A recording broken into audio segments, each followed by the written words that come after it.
नमस्कार दोस्तों। आज का जो टॉपिक है वो है एक 1857 की क्रांति के बाद एक और रिवोल्ट हुआ था, जिसे अंग्रेज़ों ने ही किया था, अंग्रेज़ों के ही खिलाफ, यानी अपने ही मालिकों के खिलाफ अंग्रेज़ सिपाही ने किया था, जिसे इतिहास में हम लोग वाइट म्यूटिनी यानी कि श्वेत विद्रोह के नाम से जानते हैं। आज उस पर बात करेंगे कि आखिर हुआ क्यों था, क्या कंडीशंस थे।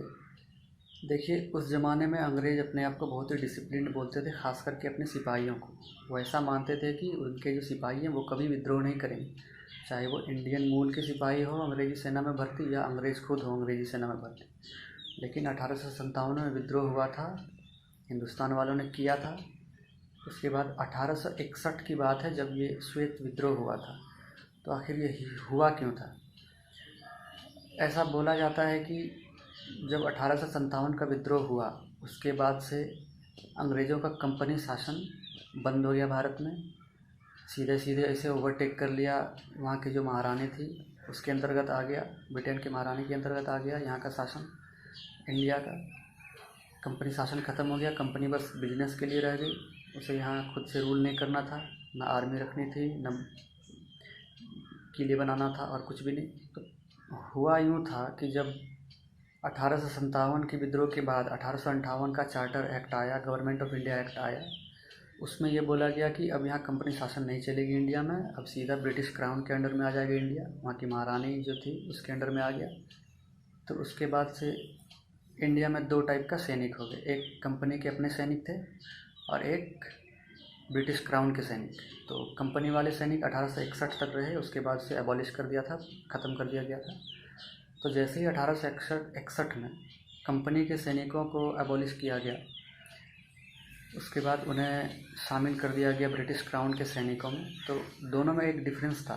कंपनी के जो सैनिक थे उन लोगों को ब्रिटेन से बाहर काम करने पर भत्ता दिया जाता था, लेकिन जो अंग्रेज़ी क्राउन के जो सैनिक थे जिसके अंडर में थे, उन्हें कोई भत्ता नहीं मिलता था।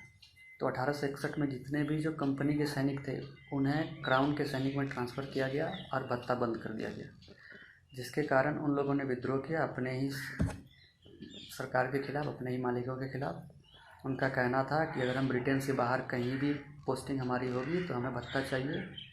मतलब कि जितने भी ब्रिटिश के अंग्रेज़ सैनिक थे, जो ब्रिटिश में सैनिक थे ब्रिटिश काल में, वो अगर ब्रिटेन से बाहर कहीं भी पोस्टिंग उनकी होगी तो उन्हें एक भत्ता दिया जाता था, वो बंद हो गया, जिसके कारण उन्होंने विद्रोह किया। तो आजकल भी कई लोग ऐसे हैं जो बात बोलते हैं कि सेना सिर्फ होती है देश की रक्षा के लिए। सही है, सेना देश की रक्षा के लिए होती है, पर वो भी अपनी सिक्योरिटी देखते हैं, उनकी भी कोई फैमिली होती है। अगर कोई आदमी जिसका फैमिली है तो वो अपनी फैमिली की सिक्योरिटी तो देखेगा ही। उस समय भी बात हुई थी, 1857 की क्रांति में भी ऐसे ही था।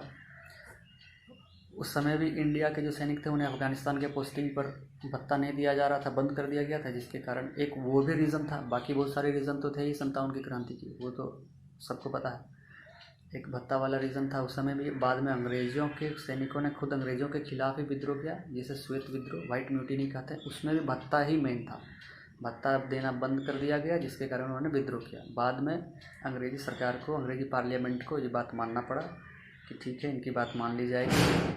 आजकल जो अग्निवीर योजना को लेकर इतना ज़्यादा विवाद हो रहा है, उसमें भी एक ये शंका भी है कि अगर इन सैनिकों का टाइम पीरियड 18 या 20 साल से घटा के 4 साल कर दिया गया, ऊपर से इनको पेंशन भी नहीं मिलेगा, 75% को 25% तो इंक्लूड कर लिए जाएंगे रेगुलर फोर्स में, जो बाकी 75% है उनके अंदर एक म्यूटिनी की चाहत आ जाएगी अंदर।